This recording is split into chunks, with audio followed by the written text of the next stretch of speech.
In the heart of northern Namibia, stretching over 75 miles, lies one of Africa's most unique geological structures, the Etosha Pan, a massive sunken basin covered in gray-white salt, once the bed of an ancient lake. This seemingly barren landscape is where life gathers in cycles. After each short rainy season, the pan transforms into an ideal breeding ground for nearly 1 million flamingos, turning the arid land into a vibrant pink expanse, an exceptionally rare phenomenon on the continent.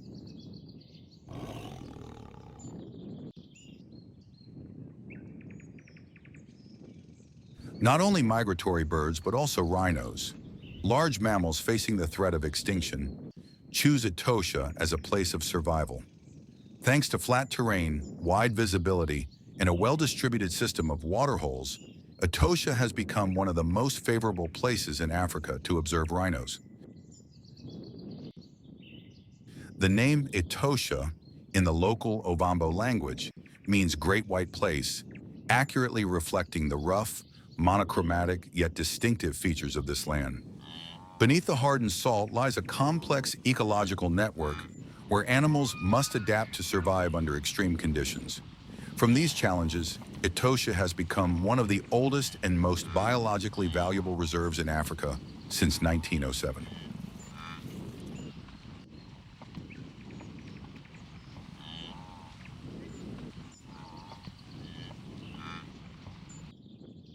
Hidden in the semi-arid north of Namibia, Etosha is not only the country's largest national park, but also one of the continent's ecological treasures.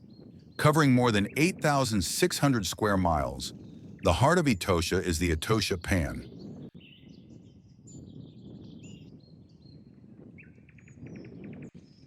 A 1,850 square mile salt basin that was once a giant freshwater lake formed by geological upheavals over 10 million years ago. Today, this dry land is home to four major icons of African wildlife: African elephants, lions, leopards, and black rhinos. The Big Four that maintain the balance of the harsh food chain in this ecosystem. Weighing up to 13,000 pounds, elephants use trunks with 40,000 muscle bundles to dig deep for moisture, creating temporary water points for many other species.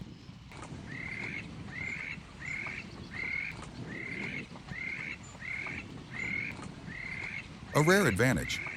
In return, each individual requires about 50 gallons of water per day. When the holes dry out, calves and older individuals weaken quickly, a clear vulnerability during the 2024 drought.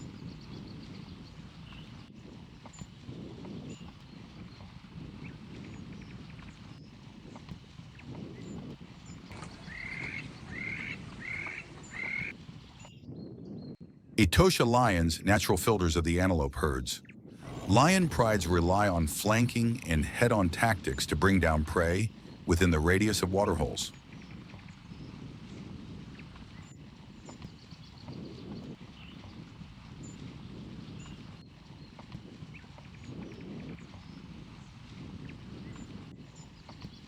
Their coordinated strategy gives them a 30% success rate, a key advantage at the top of the food chain.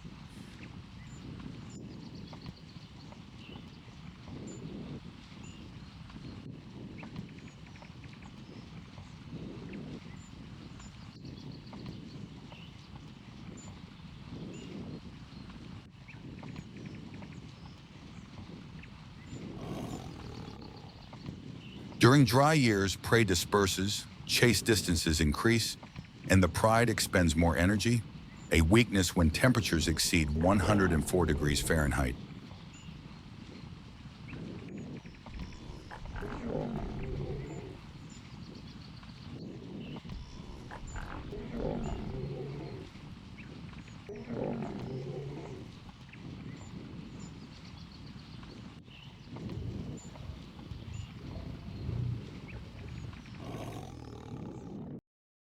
Leopards. Short acceleration on open terrain. Accelerating from 0 to 50 miles per hour in 4 seconds is the key strength that makes leopards top ambush predators. However, during extreme drought, low grass reduces cover.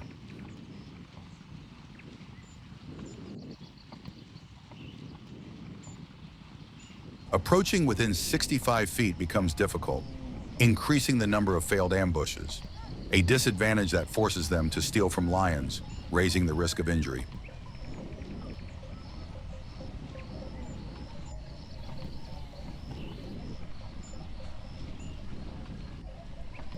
Black rhinos, thick-skinned fortresses among thorny bushes. Their 2-inch thick skin protects against sunlight. Their strong jaws break tall branches, helping maintain bush structure, a strength in preventing erosion.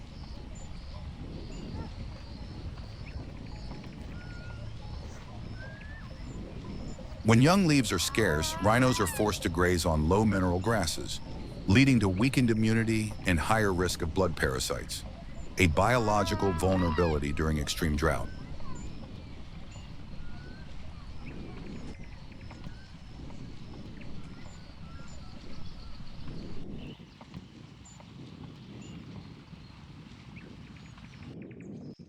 Climate change has made the 2024 to 2025 El Niño more devastating than ever. Rainfall dropped to record lows, cracking water holes and drying out the pan.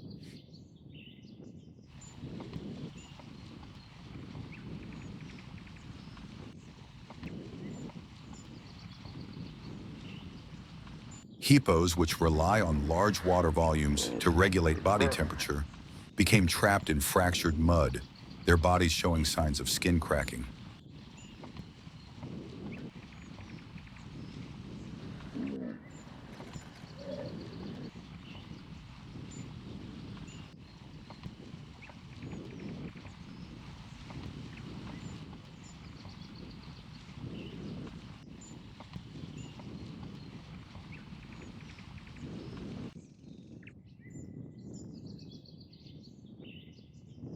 Blue wildebeest and zebras had to extend their journeys to find water by more than 37 miles per week.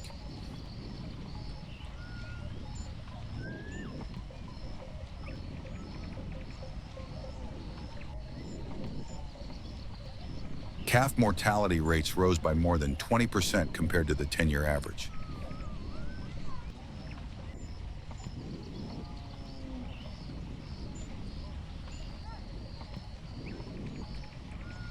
Severe water shortages forced both predators and prey to gather around artificial boreholes.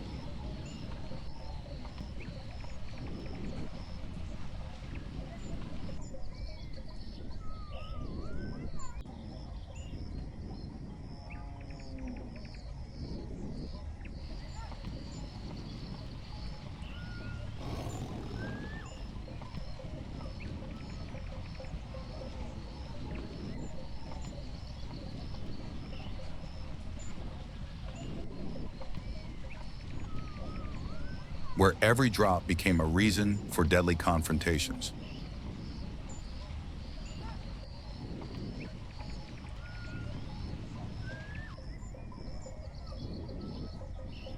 Harsh conditions pushed every individual to the limits of its adaptive capacity.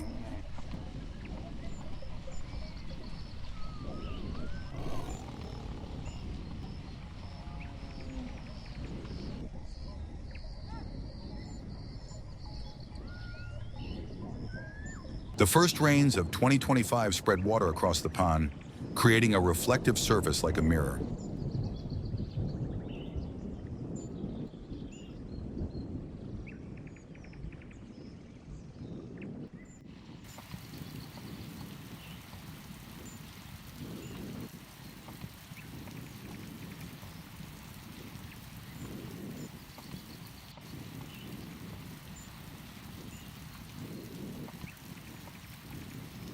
Young grass sprouted rapidly, rich in protein and minerals, attracting early arrivals like gemsbok and black-faced impalas.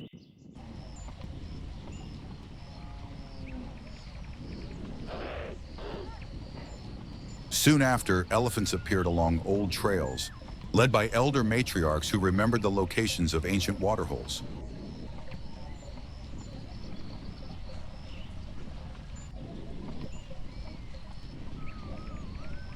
Lions followed, tracking the zebra herds on the move.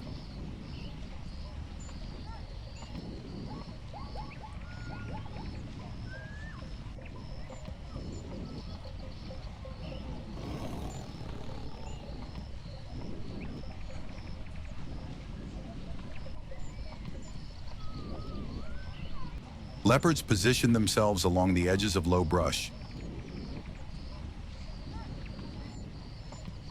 stalking calves separated from their mothers.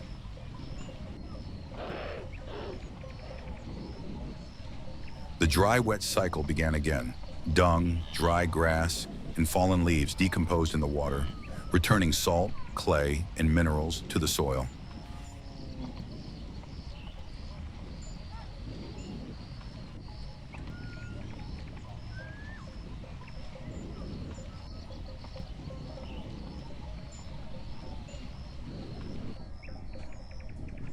This nutrient-rich layer marked the beginning of the next grass season, a precisely timed cycle of life and death.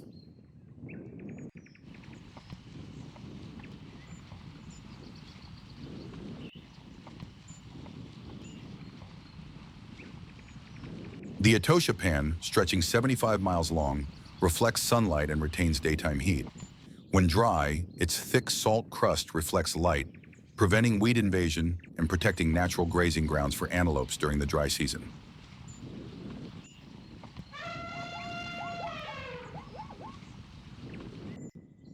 When shallowly flooded, it becomes a feeding ground for tens of thousands of flamingos, a species that acts as a natural biological filter by controlling algae in the water.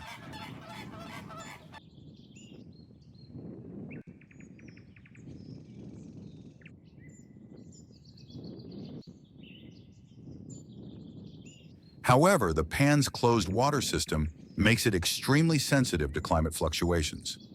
If 3 consecutive dry seasons occur, thickened salt layers can block young grass from germinating, a long-term threat to the entire ecosystem dependent on the grass herbivore cycle.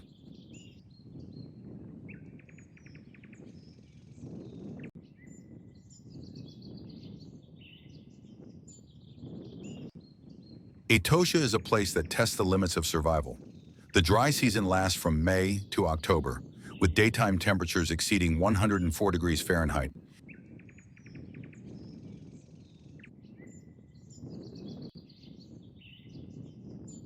And nighttime temperatures dropping below 50 degrees. In these extreme conditions, more than 114 species of mammals, 340 species of birds, 110 species of reptiles, and 16 species of amphibians still find ways to survive.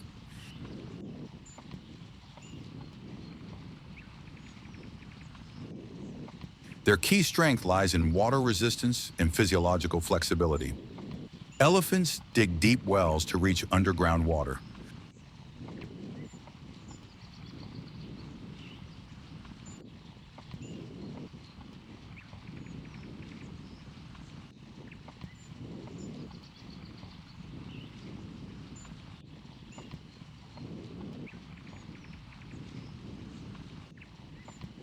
Antelopes can slow their heart rates and metabolic rates when water is scarce.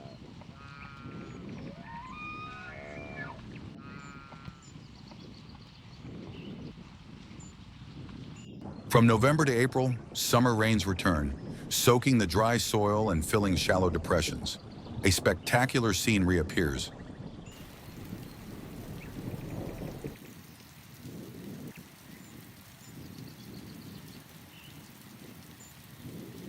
Birds gather, wildlife movements intensify. The pan shifts from a white salt crust to a shimmering water mirror, the beginning of a new life cycle.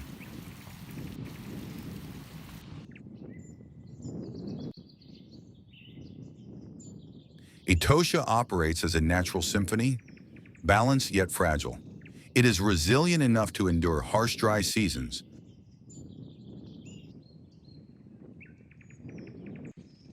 but highly sensitive to extreme climate changes that fall outside the patterns of millions of years of evolution.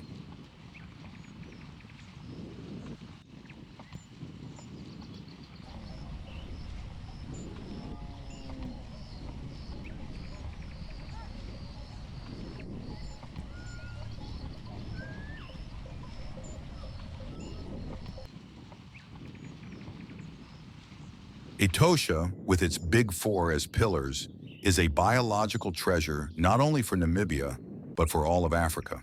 But this treasure sits on a delicate balance between water and heat, between survival and collapse.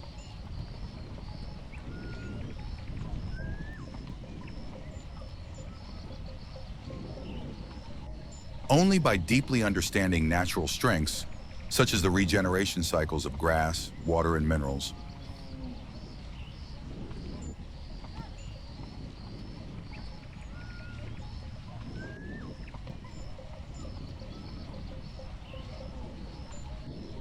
and addressing vulnerabilities caused by climate change, can this salt-white savanna continue to echo with the roar of lions, the thundering steps of elephant herds, and the swirling flight of flamingos? Not just this year, but for generations to come.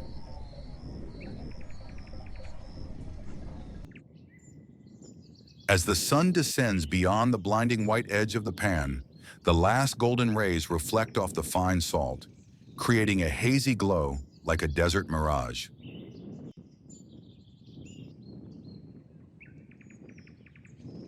In that setting, the Okaquejo waterhole becomes the stage for a silent survival scene, where every footstep and every glance carries the weight of life.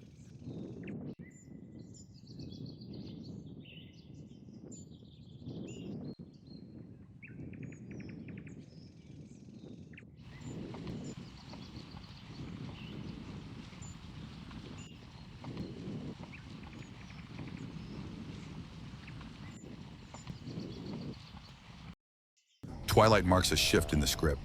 Kudu and impala herds approach cautiously, ears raised like antennas scanning for predators. In the dim light, leopards.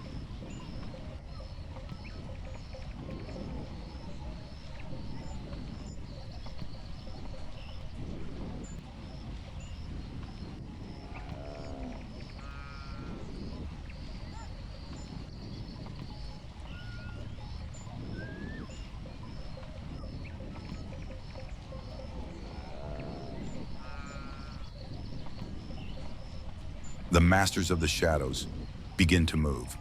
Unlike lions, they avoid direct confrontation.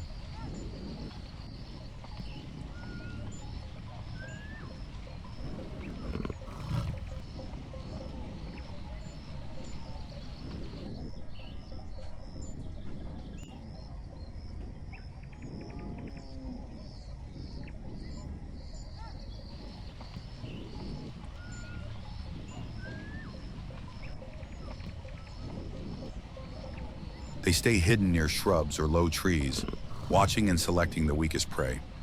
This is their hunting strength in silence, but also a weakness when facing open threats.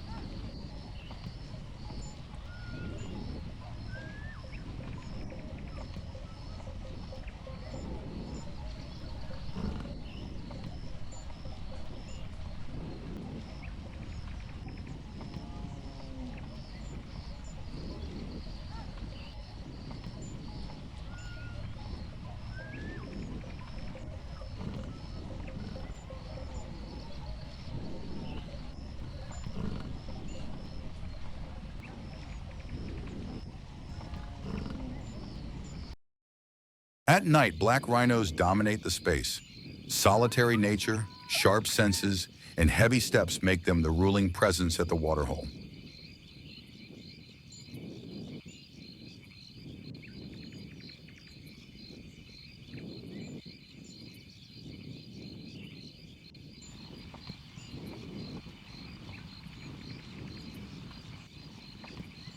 But even in their safest moments, instinct remains alert.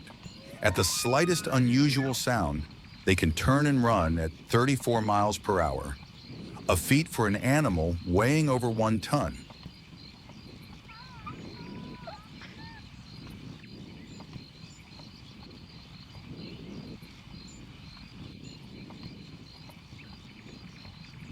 However, their reliance on hearing and smell over sight also makes them prone to panic if exposed to strong lights or strange sounds, a defensive weakness to consider in nighttime tourism management.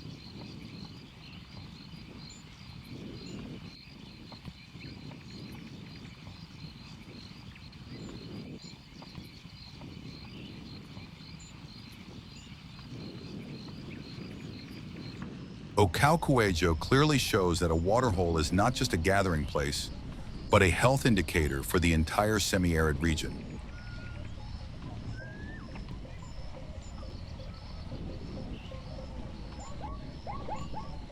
When water is sufficient, wildlife remains stable, soil is protected, tourism runs in order, and conflict between species, or between wildlife and humans, is minimized.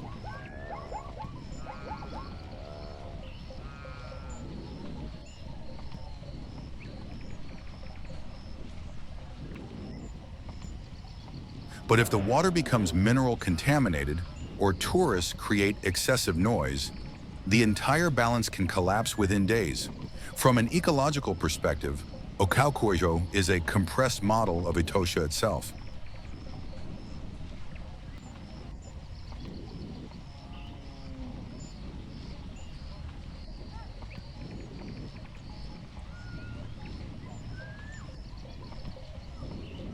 It is a place where nature's strengths, adaptation, symbiosis, self-regulation, and weaknesses, tolerance limits, space conflicts, resource dependency, intertwine like climbing vines on a cliff.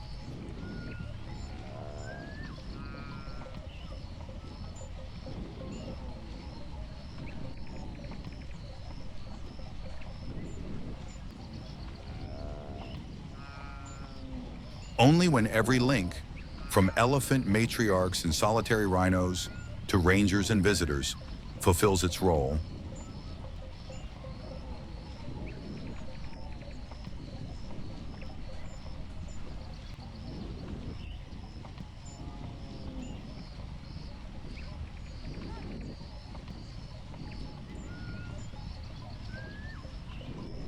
can the dry season's choreography continue year after year. Ocaucuello is more than a waterhole. It reflects the true nature of the semi-arid wilderness, resilient yet vulnerable, majestic yet fragile.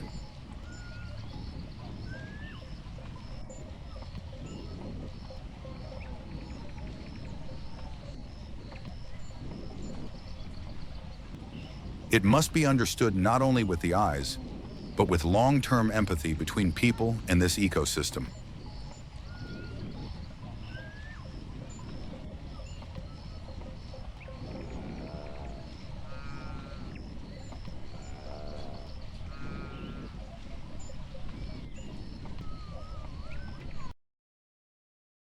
Etosha, the vast limestone grassland of Africa, is an environment defined by extremes. The ground is blinding white, the air is dry to the point of desiccation.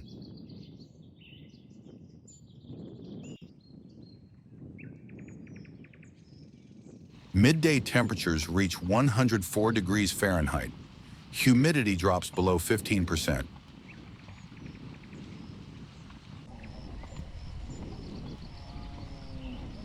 Yet within this parched landscape, the black rhino moves steadily forward, supported by a unique survival strategy: maximum water conservation.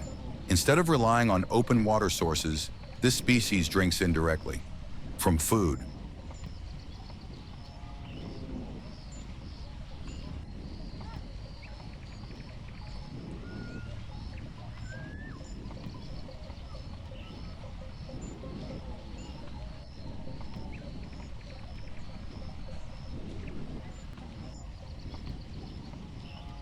Leaves from thorn bushes, commiphora shoots, and succulent vines provide enough moisture to sustain it for days. As a result, the rhino avoids dangerous places like waterholes, frequent ambush points for lions.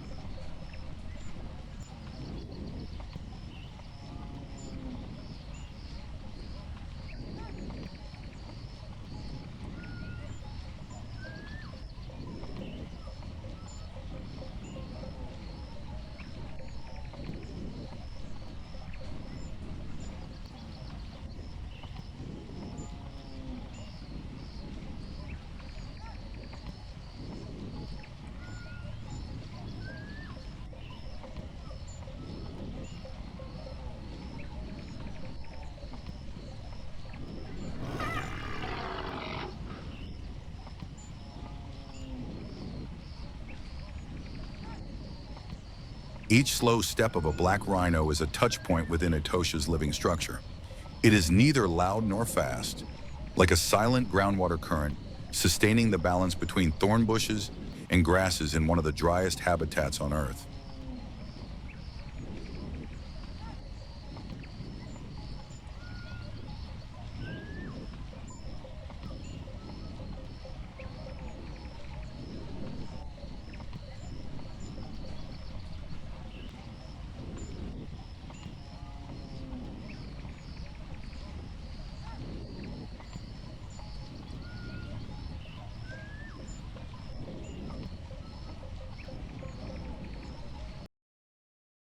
While lions, leopards, or hyenas often take center stage, antelopes form the quiet but essential foundation of Etosha.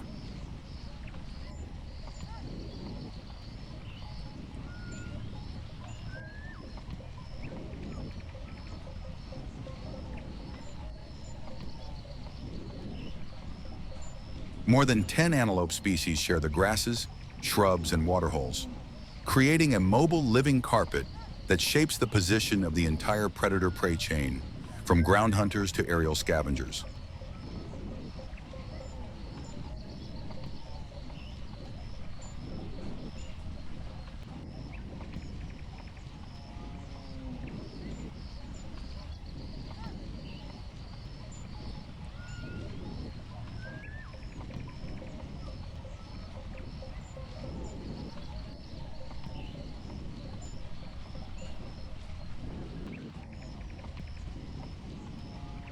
Etosha's dry season stretches from May to October, with daytime temperatures often exceeding 104 degrees Fahrenheit. To adapt, antelope herds shift their daily rhythm, avoiding midday activity, feeding at dawn and dusk. They possess special physiological traits, including water-saving sweat glands, shallow breathing, and efficient heat regulation.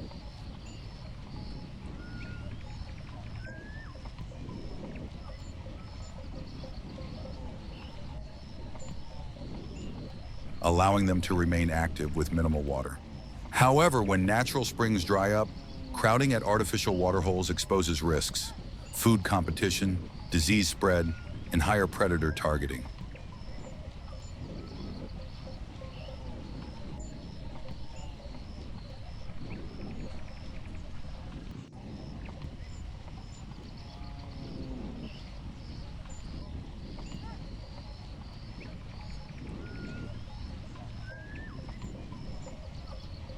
Springbok, the most common antelope here, weighs only 65 to 110 pounds, yet can survive for days without drinking.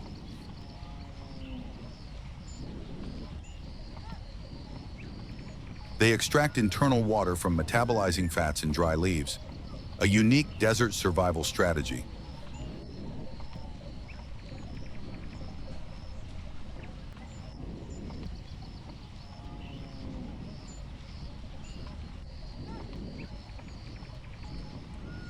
When threatened, they perform a pronk leap, springing vertically up to 6.5 feet, making their movement harder for predators to track.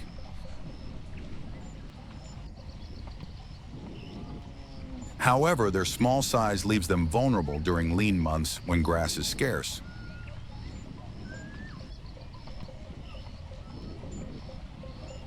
Another antelope species endemic to northwest Namibia, with only a few thousand individuals, stands out for its large ears and powerful hind legs. They serve as reliable sentinels for the herd, often the first to detect predators.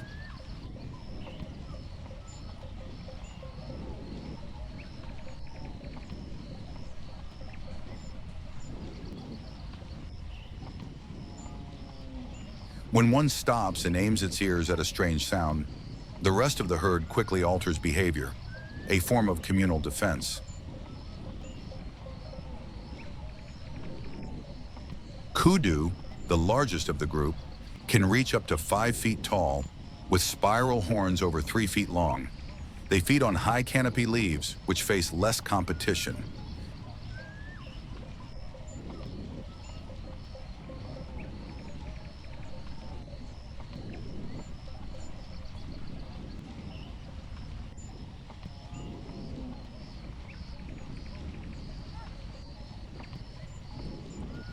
Living among dense thickets, kudu are skilled at avoiding rather than confronting threats.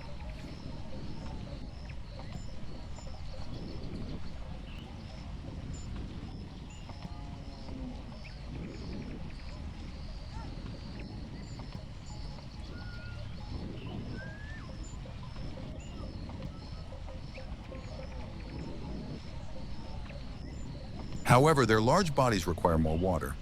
During the dry season, they must leave hiding places, exposing themselves to both predators and illegal hunters.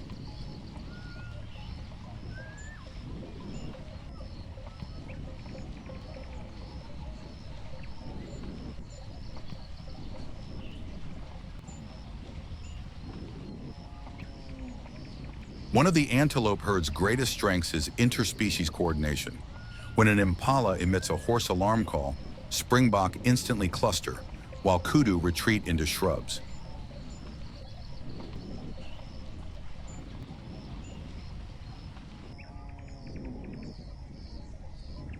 This coordination reduces lion hunting success to about 20%, compared to higher rates when attacking isolated groups.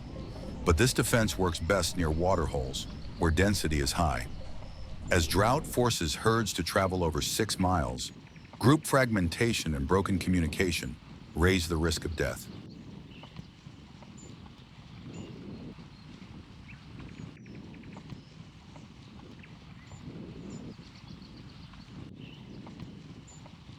From a distance, Etosha still appears full of antelopes, but beneath the surface lie hidden dangers. If climate change continues to shorten the rainy season, the internal moisture from plants will no longer suffice. Species will begin to clash and compete for survival. If the antelope layer, the ecosystem's lifeblood, collapses, the predator chain will also lose balance. This is not just a weakness of antelopes, it is a weakness of the entire system.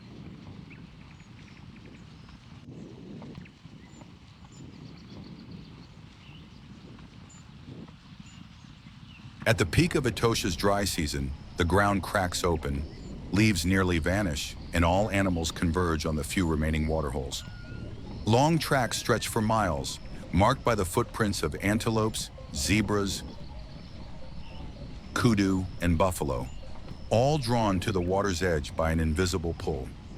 That necessity turns what was once a resting point into an ambush site, where predators like lions no longer chase far, but wait for the right moment.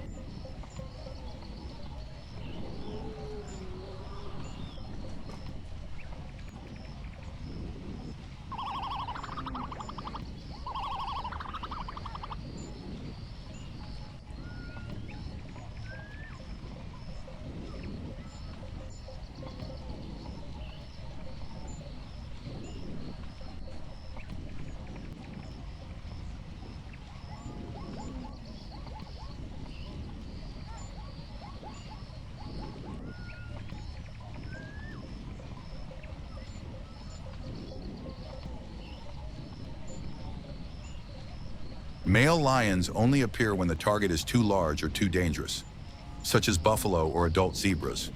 But most of the time, the pride depends on the precise coordination of the females.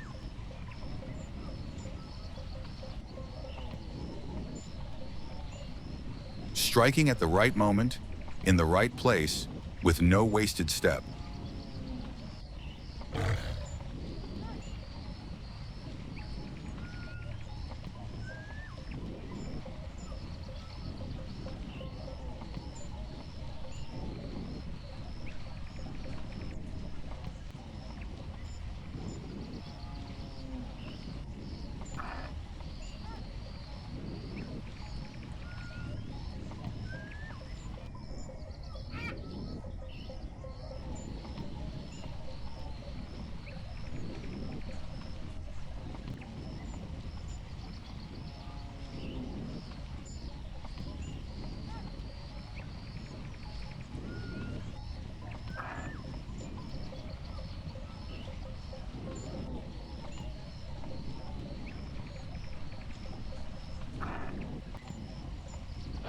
The pounce only happens once the distance has closed to the very edge.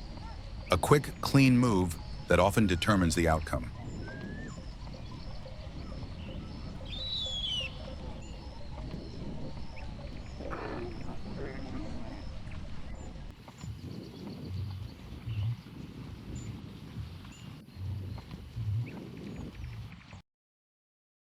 When the prey falls, another threat quickly emerges. Hyenas. They linger at the edges of the thicket, waiting.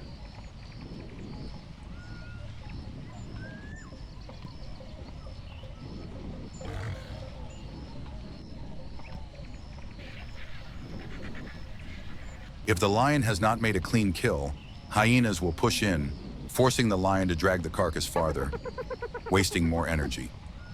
In some cases, lions abandon the kill entirely.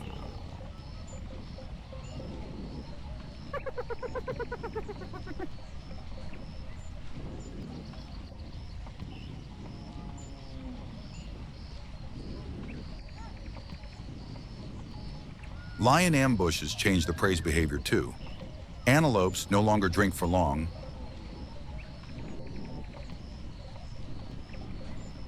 Zebras bunch tightly together. These adjustments reduce the risk for vulnerable members, but also create new pressures. When prey becomes more alert, lions are forced to hunt at more distant waterholes, where they may encounter other hungry prides.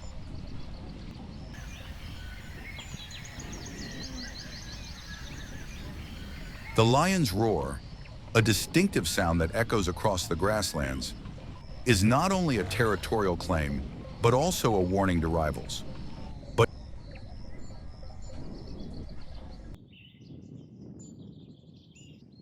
in an environment like Etosha, full of watchful ears, that same sound leaves a trace for hyenas, and even for poachers. In an increasingly hostile world, even the top predator faces more risks than ever before.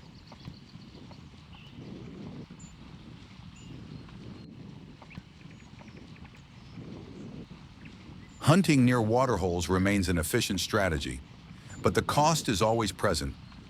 Energy loss, risk of losing the kill, and silent competition from fellow lions.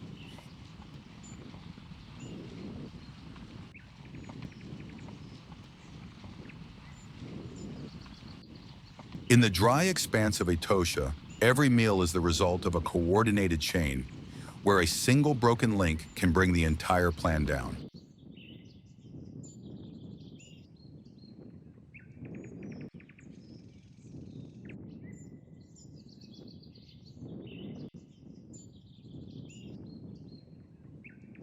Leopards, the true phantoms of this pan, are masters of invisibility. Their low, flexible bodies move without sound, and their spotted coats provide near-perfect camouflage among brown thickets and gray stone. Even the lightest breeze is detected through facial whiskers, ensuring no step disturbs the stillness.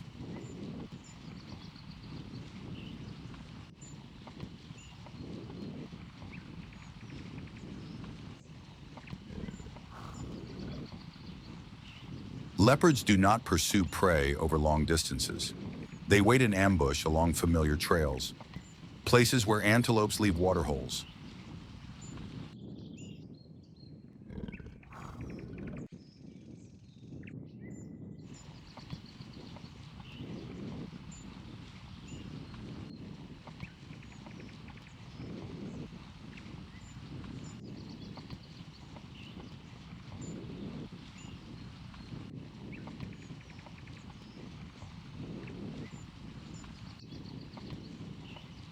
Then strike like lightning.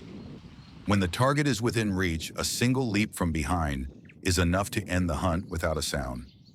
This silence is not just a sign of skill, but a survival condition. The less noise they make, the lower the risk of attracting hyenas that might steal the kill.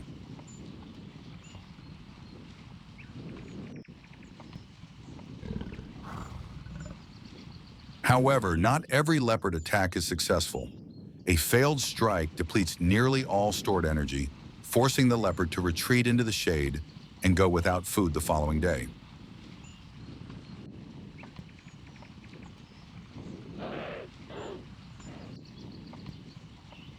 Etosha does not easily offer second chances, especially when major waterholes are controlled by lions.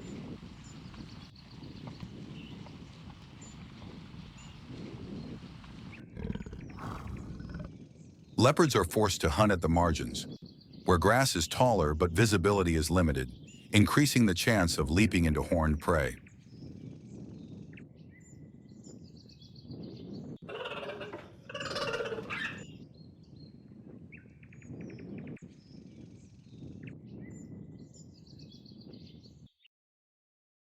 Beneath the leopard's lair is the caracal, a small lynx with upright ears tipped with black tufts like antennas.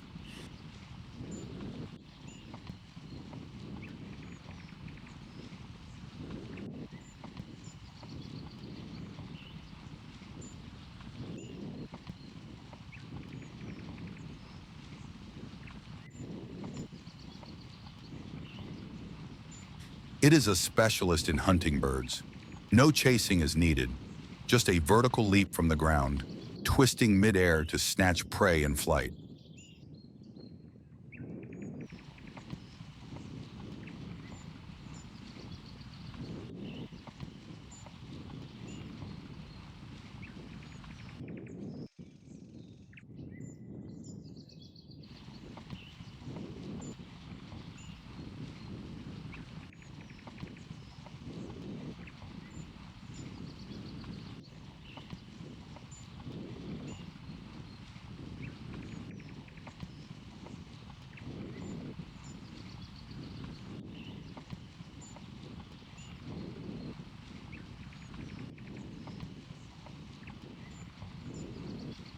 This strategy conserves both water and energy, two resources more valuable than gold in the desert.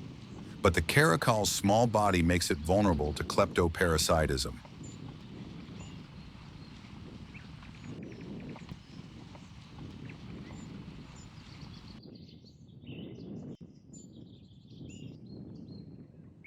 Losing one catch means continuous hunting under intense heat and low humidity. If too many hunts fail, exhaustion sets in quickly.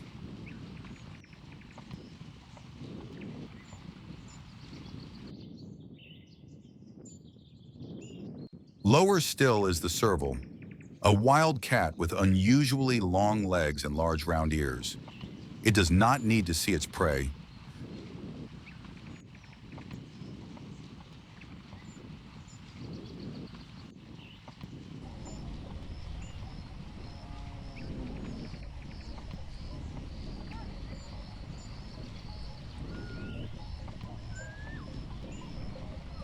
Just the rustle of a mouse under the grass is enough to pinpoint its exact location.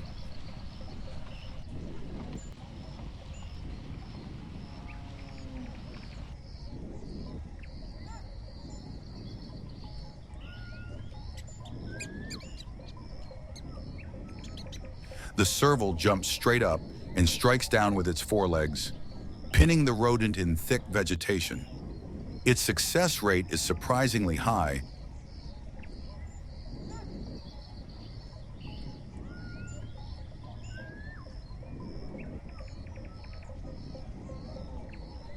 Preserving this predator chain is not just about protecting a few wildcats. It is about keeping Etosha's biological cycle in motion. From grass growth to prey reproduction to predator population control.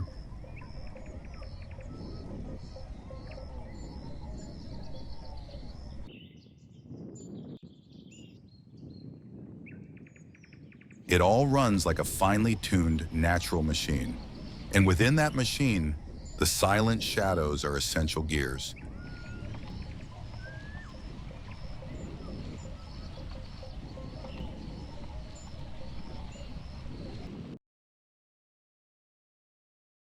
Etosha is not an isolated oasis in the desert.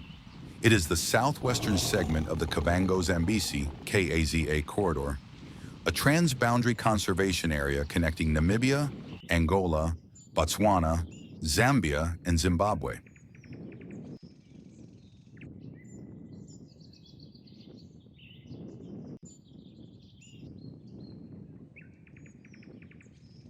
With migration routes opened, Etosha exchanges genetic flow with wetter regions to the north and east. This keeps large animal populations healthy and prevents inbreeding.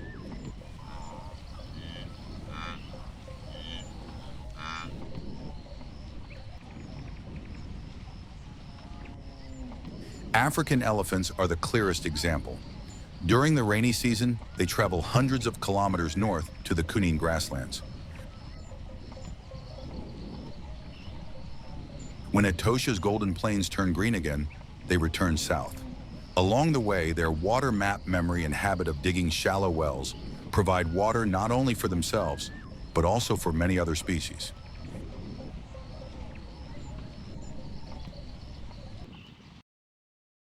Etosha's lion prides also benefit from the open network. Young males follow the corridor into Botswana to seek new territories. This reduces inbreeding and increases disease resistance.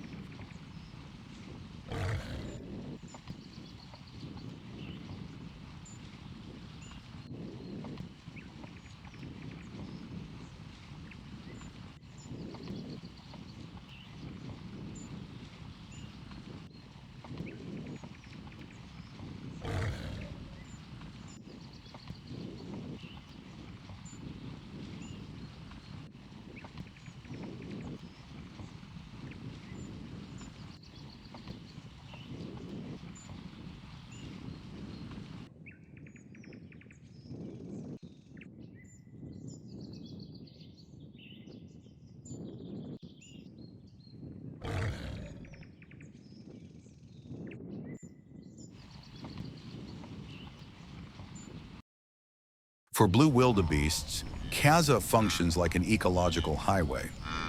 At the end of each rainy season, large herds from Etosha move to the Caprivi grasslands to give birth.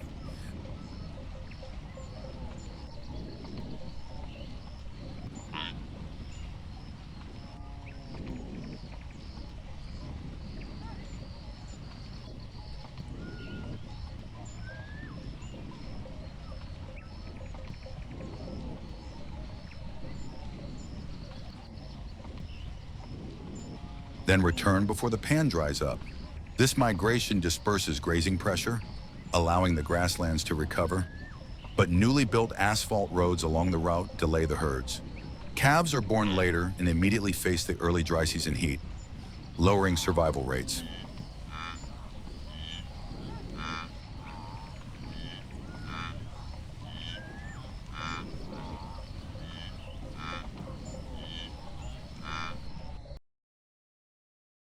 Even greater flamingos take advantage of the connection.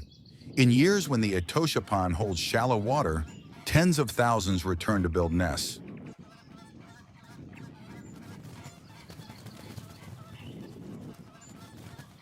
When water is scarce, they shift to the Makadikgadi pans in Botswana.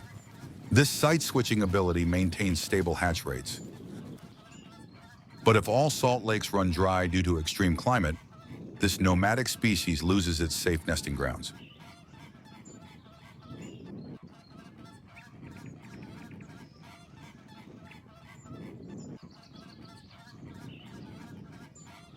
With an area of over 7,700 square miles and limited tourist access, Etosha still allows wildlife to perform ancient behaviors. Elephants follow ancestral water paths. Lions split from their prides. Antelopes migrate regularly.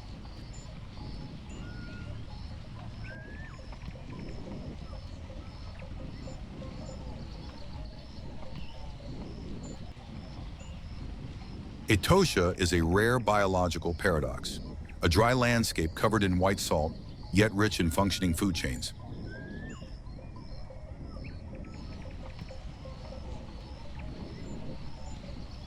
Elephants dig underground water. Springboks produce internal water from fat. Leopards ambush from thorn thickets.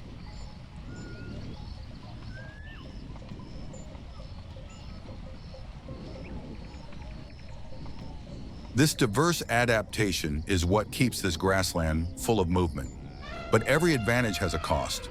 Reliance on artificial waterholes causes antelope herds to cluster too densely. Grass fires and prolonged droughts reveal the weakness of large species like kudu or black rhinos that need high water intake.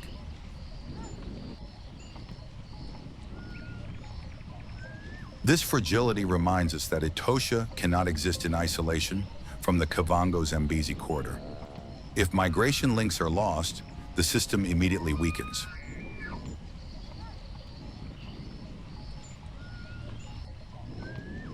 Every elephant footprint on the dry pan